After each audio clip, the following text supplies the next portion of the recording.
Hi there, everybody. Thanks for visiting lanksports.com. Keith Schweigert and Jeff Reinhardt here to give you our rundown of the District 3 Quad A playoff bracket.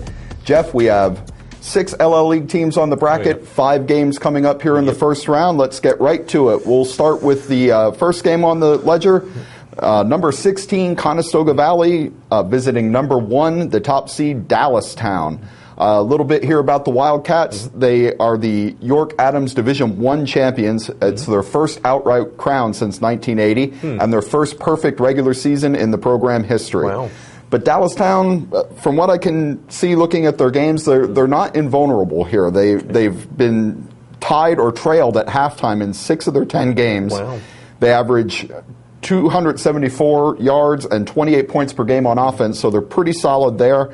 Last week they clinched the title. They beat Red Lion, their arch rival, 38-36. So that was kind of a wild game, and they had to rally from a 22-point deficit to beat that game, to win that game.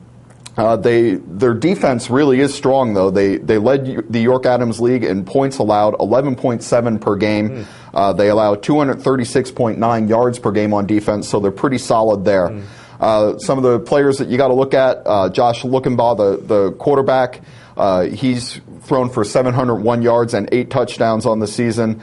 Their running back to watch, they have 2 that they kind of tag team it in the backfield, Ryan Behrman and Adam Lewicki. Behrman has 757 yards and 8 touchdowns, and Lewicki has 479 and 7 touchdowns. So that's the Wildcats. How do you think they match up here with CV? CV's thanking its lucky stars just to be in. Don't forget, I mean, we talked about this last week. CV had to beat LS in Week 10, which it did, previously unbeaten Pioneers, knocked them off, and they needed 3 teams to lose in Week 10. All 3 lost. Yeah. So CV's in magically. Here they are in districts for the 2nd year in a row. Beat Northern York last year on the road. Don't forget in the first round in AAA. They're back up in Quad A this year. I think CV's going to let her rip here. I mean, they're kind of fortunate to be in. That was Alex Diener's words this week, the quarterback for CV. He said, we're fortunate to be there, so we really got to take advantage of this opportunity. CV's been very physical, good line. Everybody knows Dillman. Everybody knows Schweitzer. Schweitzer's going to Akron on a full ride. He's probably the best offensive lineman in the LL League, or one of the top 2 or 3, no doubt about that. CV's going to stick it on the ground and do what it does best. Diener will keep. They'll give it to Derek Burkholder, who's over 800 rushing yards. And, wow, CV is fortunate to be here, but they're here and they're going to get a game. Real quick on Dallastown, Ben Klein, keep an eye on him. He's a Pitt recruit, great linebacker. Great linebacker. And, he's also the leading receiver at tight end. And don't forget, Warwick had Dallastown on the ropes in Week 1, winning 14-0 in the first quarter, and then their quarterback broke their hand. So we shall see. Interesting game. I think CV's got a shot here because they're chiseled, they're veterans, they've been through this before, and they just won a district game last year. I don't think they'll be phased going over there at all. Yeah. I got to say, I'm very tempted to pick CV here. I saw them against Lampeter Strasburg last week. A very impressive performance. They were the more physical team. They were the more fired up team, I thought. They really didn't do a lot different on offense. They just ran off tackle or quarterback sneaks the whole night, and LS couldn't really slow them down at all. So it is tempting to pick them. A little too much of a leap for me to pick a 16 seed over a number 1 seed, even with CV's momentum. I'm going Dallastown here, but it would not stun me at all if CV pulled off an upset. Homer alert. I'll take the Bucks. Attaboy. Next. Okay, let's look at the next one on the docket. That would be the number 9 seed McCaskey against the number 8 seed Red Lion. This is another LL York Adams matchup here, and 2 pretty evenly matched teams from what I can tell. Red Lion, as I mentioned, blew that 22-0 lead last week in their arch rivalry game. That cost them a share of the Division I title. They're coming off a 4-6 season in 2009, so like McCaskey, they're kind of on the rebound here. Very good offense here. Interesting numbers. They average 311 yards and 32 points per game. So they can move the ball. They can put up some points. Trevor Kleinfelter is their quarterback. He has 1,400 yards passing, 18 touchdowns, and he's second on the team in rushing with 359 yards and 4 scores. Jeremy Knobb, the running back, has 639 yards and 13 touchdowns on the ground. Kleinfelter has a good trio of receivers to throw to. The best of the bunch is Brandon Kessler. He has 815 yards and 10 touchdowns on the season. However, they give up 280 yards a game and 21 points a game on defense, so you can move the ball on them a little bit. where they've survived is by forcing turnovers. They have 23 in the season, and they have 26 sacks. So they like to rush the quarterback. Sounds like it. Again, so that's Red Line in a nutshell. How do you see them matching up with the Red Tornado Red here? Tornado, back in districts for the first time in a little while after the 1-19 the last 2 seasons. They've probably been the story of the year in the LL, just coming back to go 7-3. Monzon's the coach of the year, give him the trophy now. Got to cut down on penalties, 84 penalties for McCaskey. They cannot do that Friday, no way, no how. Fifth best defense in the league, 260 yards against, plus 5 turnover. Markeith Williams, 3 100-yard games in a row. He's up over 1,100 yards. He's been great. Love McCaskey's athletes. Julio's been efficient. Like the way they've been pulling some games out here. Winning that game at Township in Week 9 was gigantic. I don't think they'll be phased. Monson will have them ready to play here. Yeah, no I'm going with McCaskey here in a mild upset. I mean, it's an 8-9 seed, so they're 2 pretty evenly matched teams. I just like what McCaskey's done all season long. I like their offense. I think the key to the game is going to be their defense. Definitely. I think they can definitely slow down Red Line here. Definitely. And if they cut down on the penalties and eliminate the mistakes that had plagued them off and on, I think McCaskey does it. Yeah, if McCaskey gets 10 or more penalties, they'll lose. Yeah. If they get 9 or less, I think they got a great chance. Homer alert again. I'll take the Tornado. Hey, what are you going to do? Hey, why not? Okay, next on the docket, this is the Saturday game between Penn Manor, the 13th seed. They're going up to face number 4, Harrisburg. Interesting note on Harrisburg here. Their top player is Jalen Fitzpatrick, quarterback.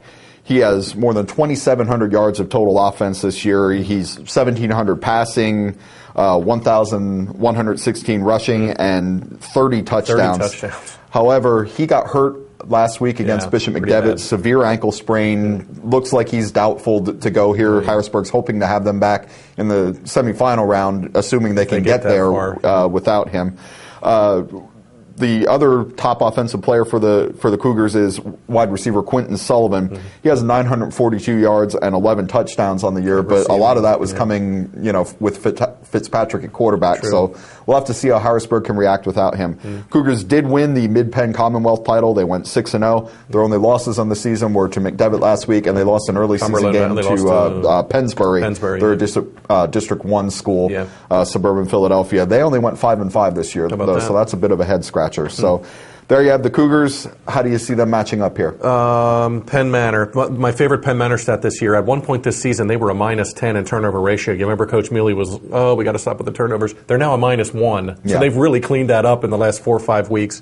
Got to mention Dalton Palmer. 300 all-purpose yards last week against Crest.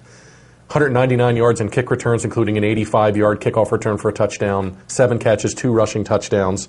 Adam Sod has really cleaned it up with the efficiency, 10 for 12, 199, and a touchdown last week. 12 picks, yes, but he hasn't thrown a pick in like 4 weeks. So Penn Manor has gotten a lot better. They had a win in Week 10 to get in, to get to 5-5, and they smothered Crest 56-21. So tough challenge here, though, even without Fitzpatrick. Just to have to go there. Don't forget, Coach Mealy's going home. He grew up across the street from Harrisburg High, went to McDevitt. So it'll be neat for him to get to go and coach there against George Chomp, who's a legend. I think Harrisburg has too many weapons, even without Fitzpatrick. I'm leaning Cougars here. And don't forget, I'm blogging live from this game on Saturday. LikeSports.com. Take a look. I'll be there Saturday giving you a live blog. I'll go Cougars.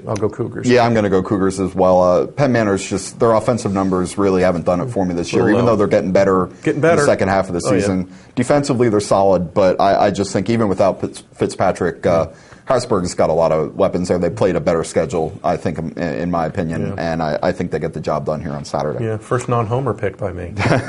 Next on the docket is 2 LLE teams going at it here. Number 15, Manheim Township, at number 2, Wilson. This, of course, is the rematch of the October 22nd Section 1 game, won by Wilson 27-14. Jeff, what can you tell us about this one? Rematch, like you said.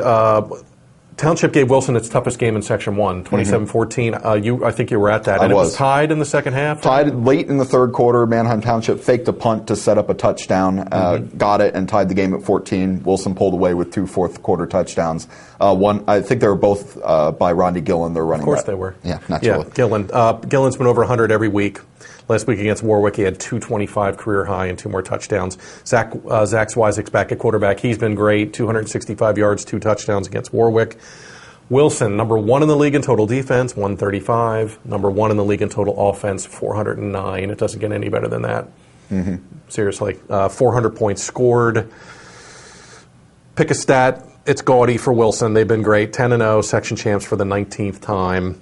Township, defense has struggled, still down near the bottom, giving up well over 300 a game. Third best offense, over 370 yards a game.